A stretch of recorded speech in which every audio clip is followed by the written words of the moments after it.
BITSAT 2024 के लिए जो हमने आपके लिए यहाँ पे रैंक बूस्टर सीरीज स्टार्ट करी है, उसके अंदर जो है एक और नया पार्ट आपके लिए आ चुका है, जिसके अंदर हम देखेंगे कि अगर बिटसेट में आपको जो है यहाँ पे अच्छे लेवल के क्वेश्चन, यहाँ पे लेंथी क्वेश्चन आ जाते हैं, तो उन्हें किस तरीके से स्मार्टली जो है सेकंड्स के अंदर सॉल्व किया जा सकता है। तो यहाँ पे जो है ट्रिग्नोमेट्री से रिलेटेड हम क्वेश्चन देखने वाले।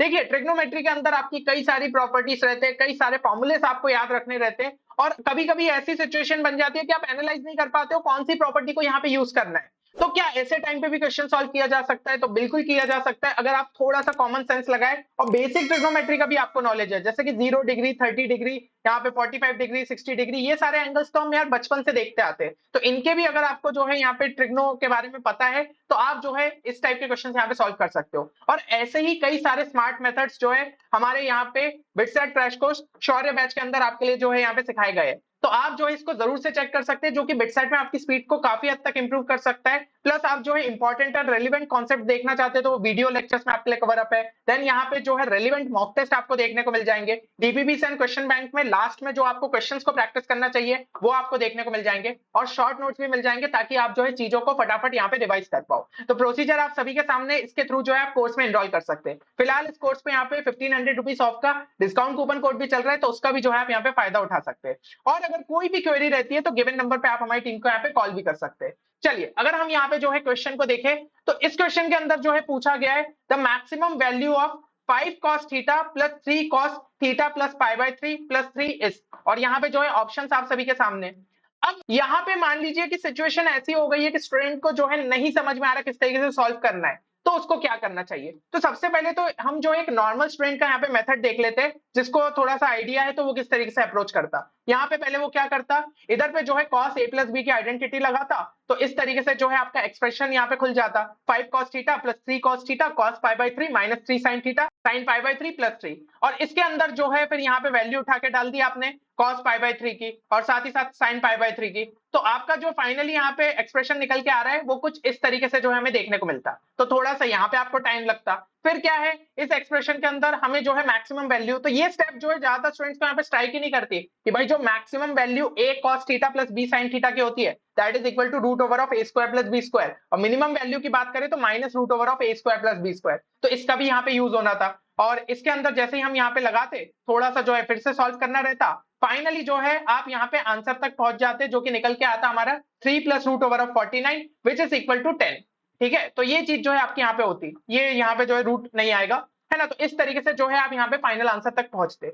लेकिन क्या इस क्वेश्चन को जो है और भी ज्यादा जल्दी सॉल्व किया जा सकता था? क्या इतना अगर जो है स्टूडेंट को मान लीजिए ये स्टेप नहीं पता थी, या फिर जो है प्रॉपर्टीज यहाँ पे नहीं याद रह रही थी, तो क्या क्वेश्चन को जो है स्मार्टली सॉल्व किया जा सकता था? तो बिल्कुल सॉल्व किया जा सकता था। यहाँ पे जो है मैक्सिमम वैल्यू आपसे पूछी थी। अच्छा, एक चीज जो है दिमाग में यहाँ पे कोशिश करो, कॉस यहाँ पे मैक्सिमम कब होता है? अगर कोई स्टूडेंट से भाई 10th क्लास के स्टूडेंट से पूछेंगे, तो वो बता देगा कि भाई थीटा इक्वल टू 0 डालेंगे, यहाँ पे कॉस जो है हमें 1 दे देता है। ठीक है, बाकी फिर जैसे जैसे एंगल बढ़ेगा, यहाँ पे वैल्यू हमारी कम होती जाएगी।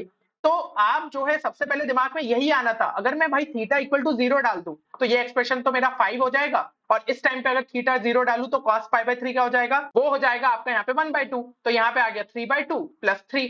ठीक है, तो ये आपकी जो वैल्यू यहाँ पे निकल के आ रही है, वो कितनी आ रही है, 8 प्लस 3/2, है ना। तो यहाँ पे जो आपका एक्सप्रेशन हो जाएगा, that will be equal to 9.5, है ना। 9.5 जो है आपकी यहाँ पे वैल्यू हो जाएगी। लेकिन क्या ये जो है हमारी मैक्सिमम वैल्यू रहेगी? नहीं, जरूरी नहीं है, क्योंकि आपका थीटा जो है अगर 0 से 90 में देखें, तो और भी कोई ऐसा एंगल हो सकता है जहां पे शायद इन दोनों का जो सम है वो थोड़ा सा यहाँ पे मैक्सिमम चला जाए। ठीक है, ये चीज आपकी हो गई। तो यहाँ पे जो है हम एक और चीज क्या सोच सकते हैं, आप अगर मान लीजिए चलो इस एक्सप्रेशन को जो है हम थोड़ा सा मैक्सिमम करने की कोशिश करते हैं, तो ये वाला एक्सप्रेशन कब मैक्सिमम होगा? ये वाला एक्सप्रेशन हमारा तब मैक्सिमम होगा जब थीटा की जगह हम यहाँ पे माइनस पाई बाय 3 डाल दे, क्योंकि जैसे ही माइनस पाई बाय 3 डालोगे, तो ये वाला cos 0 बन जाएगा, तो ये मैक्सिमम हो जाएगा। तो ऐसे टाइम पे cos माइनस पाई बाय 3 यहाँ पे क्या दे देगा, वो हमें दे देगा cos माइनस पाई बाय 3 भी cos पाई बाय 3 के बराबर है, तो ये 1/2 हो गया, प्लस यहाँ पे 3 इंटू 1 प्लस 3। तो ये एक्सप्रेशन क्या आ रहा है, 6 प्लस 2.5, यानी ये वैल्यू तो और थोड़ी छोटी जा रही है। तो अब यहाँ पे जो है हमें थोड़ा सा एक आइडिया लग रहा है कि भाई मैक्सिमम वैल्यू इसके आसपास रहनी चाहिए, क्योंकि ये वैल्यू तो हमारी छोटी आ गई है। यहां तक चीजें क्लियर है। अब एक चीज जो है सोच के देखो, आपको ऑप्शंस में 11 भी दिया है, और अगर कोई स्टूडेंट थोड़ा सा दिमाग यहाँ पे लगाए, तो 11 तभी पॉसिबल है जब 5 प्लस 3 प्लस 3 अगर हम करें। और वो चीज क्या पॉसिबल है कि cos थीटा और cos theta plus pi by 3 एक ही टाइम पे जो है हमारे यहाँ पे 1 दे दे, ऐसा तो पॉसिबल ही नहीं है। ठीक है ना? ये चीज जो है अगर आपको यहाँ पे क्लियर हो जाएगी, क्योंकि उसके इसमें theta is equal to theta plus pi by 3 होना चाहिए। तो थीटा थीटा कैंसिल, यानी कि 0 आपका जो इक्वल टू पाई बाय 3 आ रहा है। तो क्या ये पॉसिबल है? नहीं है। तो यानी कि हमें ये पता चल गया कि 11 कैंसिल हो गया, और मैक्सिमम वैल्यू पूछिए तो माइनस तो वैसे भी नहीं होगा, हमें तो दिख ही रहा है पॉजिटिव नंबर मिल रहा है। तो अब 5 और 10 में से आंसर हमें करना है, तो भाई हमें दिख रहा है कि 9.5 के पास वाला जो है यहाँ पे 10 है, सीधा सीधा उसको टिक करो।